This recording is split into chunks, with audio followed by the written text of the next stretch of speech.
I am recording this using my ZealSound BKD 12A microphone. I purchased this microphone to use with my iPhone or iPad to record family stories to add to my genealogy records.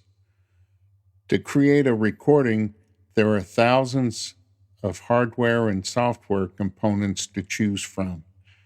There is the computing device used to record that can either be a computer, a tablet, or a smartphone.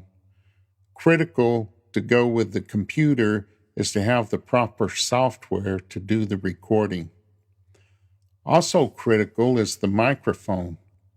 For podcast use, typical microphones can be either dynamic for capturing a wide range of sounds from many directions, or condenser microphones that are best for capturing voice recordings. Condenser mics typically need to be pointed at the speaker and tend to pick up less surrounding background noise. They also pick up a wider vocal range than your typical dynamic mic, which makes the voice sound better. It is important to understand if your recording device needs a digital signal or an analog signal for its input. In this case of the BKD microphone I'm using here, it is a condenser mic that is putting out a digital signal through its USB connector. An extremely useful feature with this mic, it also has a 3.5 millimeter headphone jack for monitoring your recording as you make it. If your recorder needs an analog signal, you can use the headphone jack as the input to broadcast analog. Being an amateur, my first attempts were awful. Take a lesson. This is a test using my PKD 12A microphone plugged into my iPhone 12, recording using GarageBand. One mistake, I set my phone on a wireless charger while recording, which created an awful background buzzing. This I discovered on my own, but all my other discoveries were thanks to Google and YouTube searches. Don't just think your first experience is the only results possible. Through research, I now understand how to use all the same equipment as my first failure to get high-quality results. Here are a few things I've learned. The iPhone Lightning port provides around 100 milliamps of power, or 3.3 volts, while a computer USB port provides 500 milliamps of power.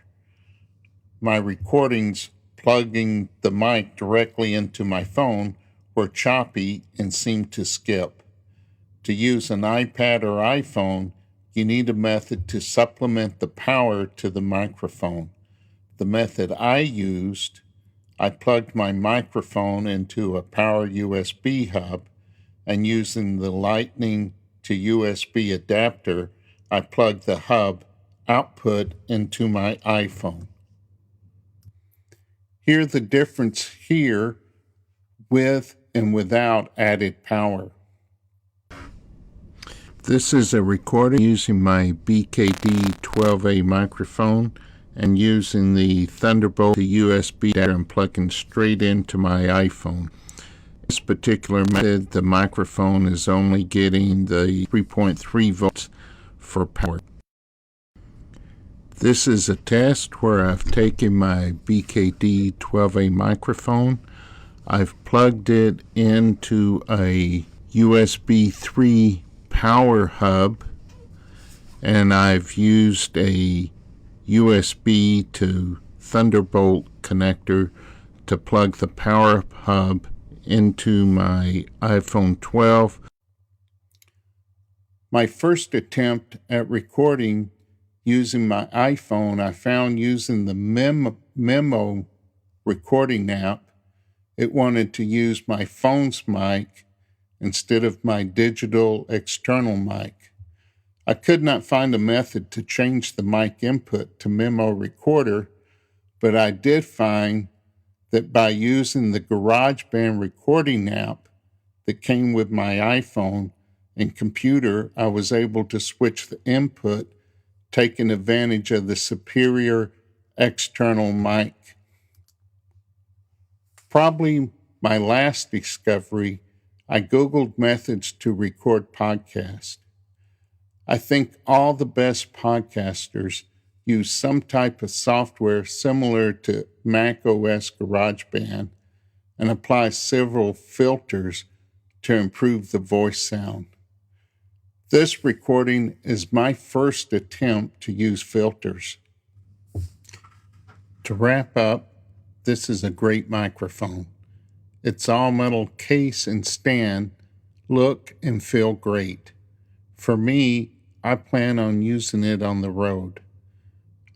A plus is the box comes with stiff, static-free foam that makes it the perfect travel storage for my mic.